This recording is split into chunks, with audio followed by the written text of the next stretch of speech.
नाथ चारण कार्यक्रम रूपरेख दे था जड़े जिज्ञासु पचारा तांकर गुरु को हे प्रभु जगन्नाथ तांकर तो कान नाही आम दौड़ी आसु हे प्रभु जगन्नाथ आम दुख शुण हे प्रभु जगन्नाथ मुझे थी डाक देली सी एत योजन जगतर जगार डाकिला से जो आपणकर जवनर भक्त ताकू आप डाक शुणिले समस्त डाकले आपणकर विकल डाकिला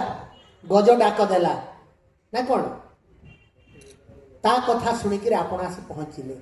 से क्रोकोडाइल से जो कुंभीर कहूँ हे भगवान हाथी तो हूँ मोर खाद्य सी डाकिला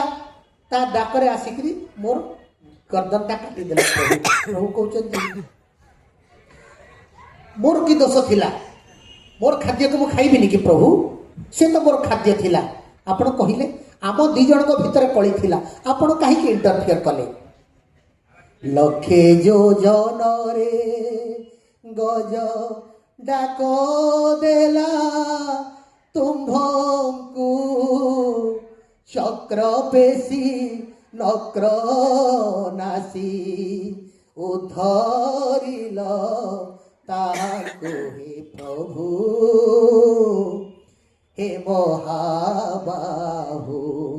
हे महाबाहु मुझे मोर खाद्य खाइबा को जाऊली आपण सी विकल चित्कार करने स्वाभाविक कथा तेणु आपण ता डाक शुणिक मत आसी मारे कौन मु खाइबिनी कि सृष्टि रे जीव जन्म कर खाद्य भी देइचंती मोर खाद्य खाइबारे मोर तो किसी भूल नथिला कुंभीर कहूँ हे प्रभु जगन्नाथ मु खाद्य खाइबार तो भूल किसी नथिला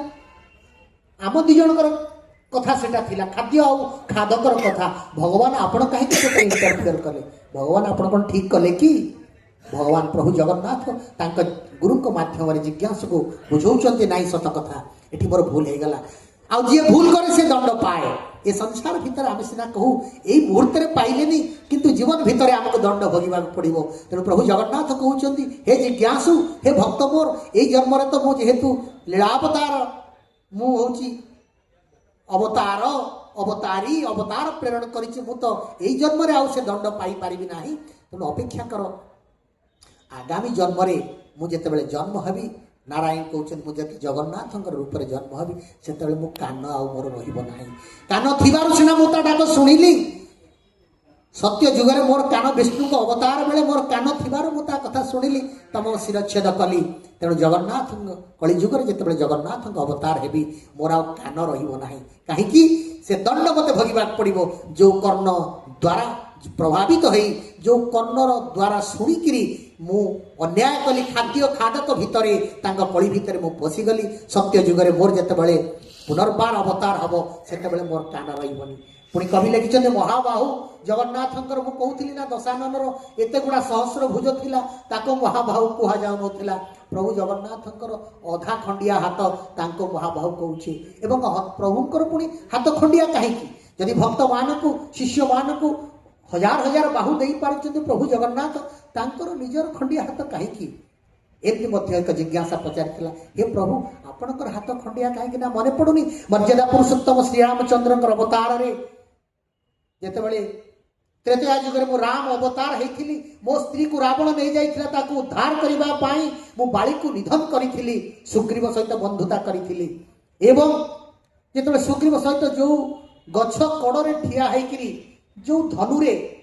मु हाथ में टाणी बद्ध करी बाली बद्ध हो गला बाली कहला प्रभु आम दी भाई भितर लड़े आम राज्य लड़े करुँ आपण कौन आसिले आपण कहीं आम दी कली इंटरफियर कले हे प्रभु आपण भूल करना कि